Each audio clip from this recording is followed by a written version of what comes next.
I see steps before me, ones that take me up to heights I know not of, and steps to the downward direction.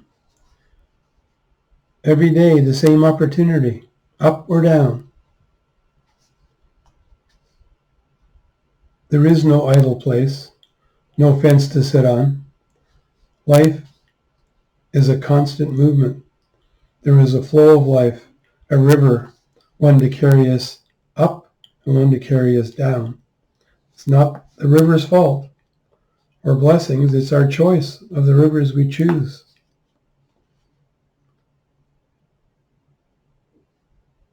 If we choose the rivers of God or another river, we will come into agreement with the river we choose.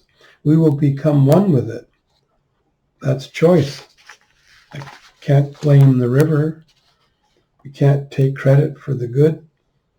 It's the river we chose, and it will take us to our ultimate destination. We all have the character of good and bad, so don't be surprised at your thoughts. But it's in choosing what character we will become.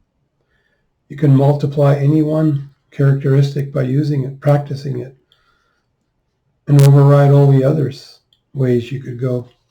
There's a river of God, and we have the choice to go as deep as we desire to go.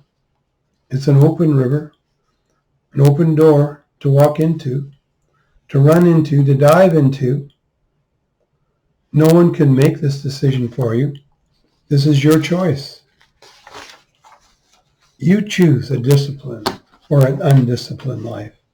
Life doesn't choose you and your ways. You do. So where are you? And where are you going? It has all been caused by you. God will help you on your journey if you choose Him.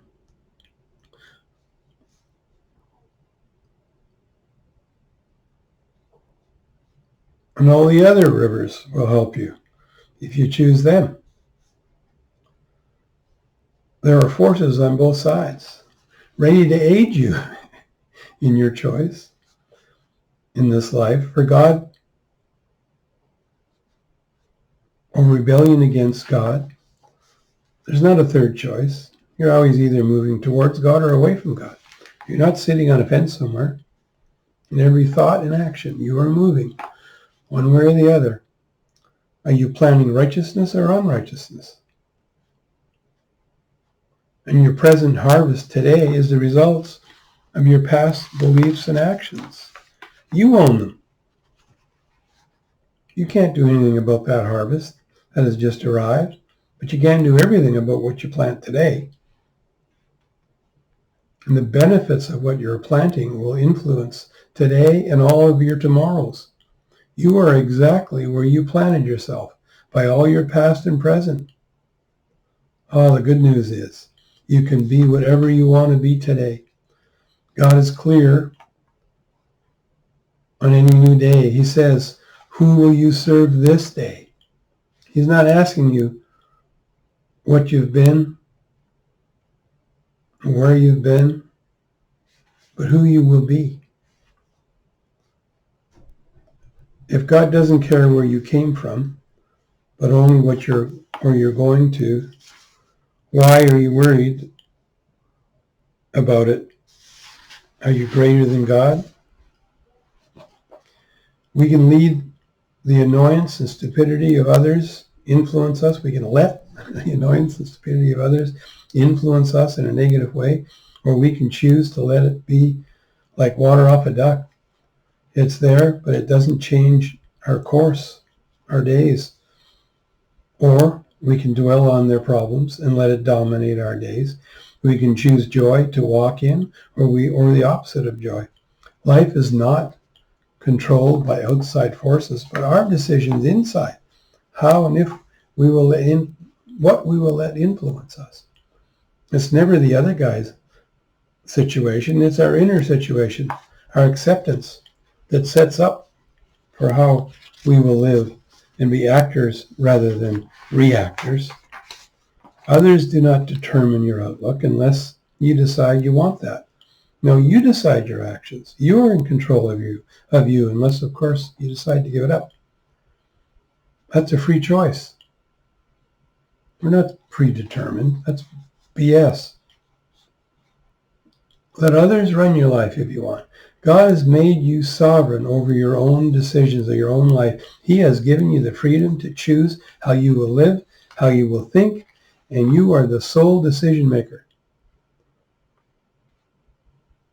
So not anyone else is to blame or get credit. It's all on you.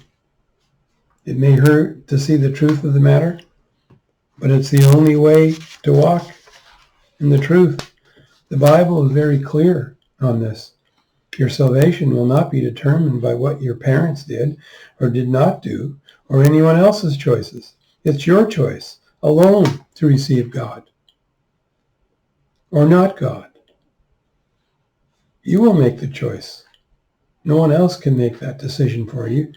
Either you're captain of your ship as far as the choice of salvation goes. All the credit of the decision goes to you. People say, I will let God fly my plane. I just co-pilot. But no, you always be the pilot of your life. Accepting God's direction or not. You are the captain. You can change direction at any moment. You can leave God or you can go back to God. Some say, I'm going to let whatever happens happen and not fight for anything. And then when they are carried away in some crazy, godless world and they wonder what happened. But the truth is, you must fight for godliness. It doesn't just happen by doing nothing. I'm just going to trust in Jesus, but I will not fight for the right of God. That will not work out well. And the righteous sees righteousness by violence, not by passivity. However you pronounce it. No passive has ever won a war. It might look like it, but if anyone, it was because, if they ever did anyone, it was because some of the bunch of guns standing behind them or supernatural negative forces that have helped them. Jesus says there is a time of the sword not to lay down like a rug. You must fight for your right as a man of God. Salvation is free. Walking it is not. Salvation is free. Keeping it is not. To think that one's decision to give up all for God and then go live a godless life that you'd still be saved. No.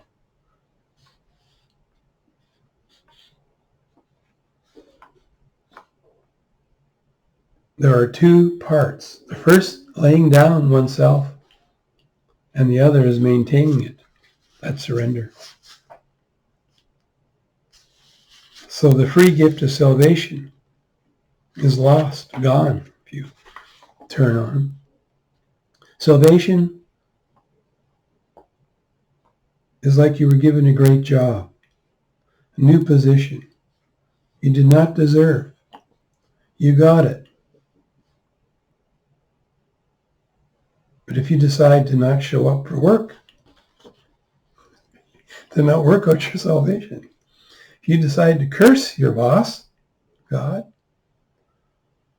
you're out of luck. How long do you think you'll keep your job? It's a free gift, but you must walk in it. The boss will only put up with so much. Where that cut of his, I don't know. I don't want to push God to find out either. If you're going to follow God, act like it. Or try something else. And good luck with that, because you're going to need it. The word luck it comes from the name Lucifer, by the way. Don't be fooled. God will not be mocked. He's watching you. He's looking at you. He really feels about you. If you're just using him, but in your heart you're doing what you want, that is contrary to him.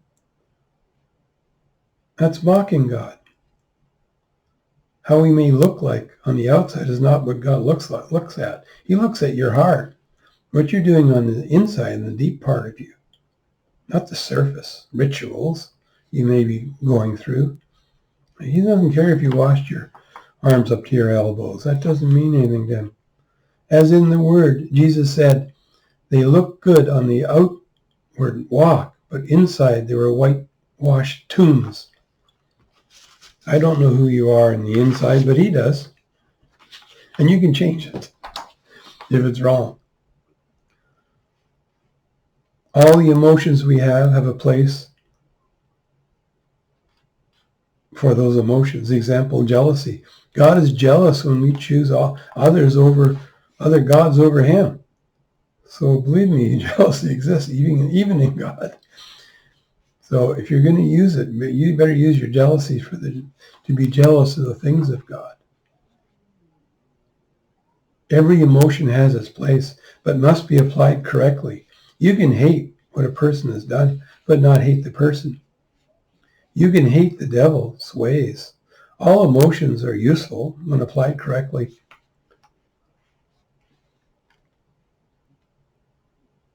God's never jealous of what you have, but he's jealous of who you worship. If it's not him. If you worship money over him, he's jealous.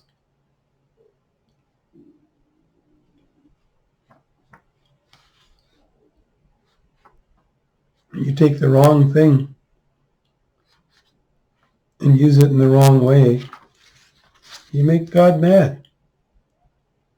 For example, if you get money in a crooked way, he doesn't have a problem with money.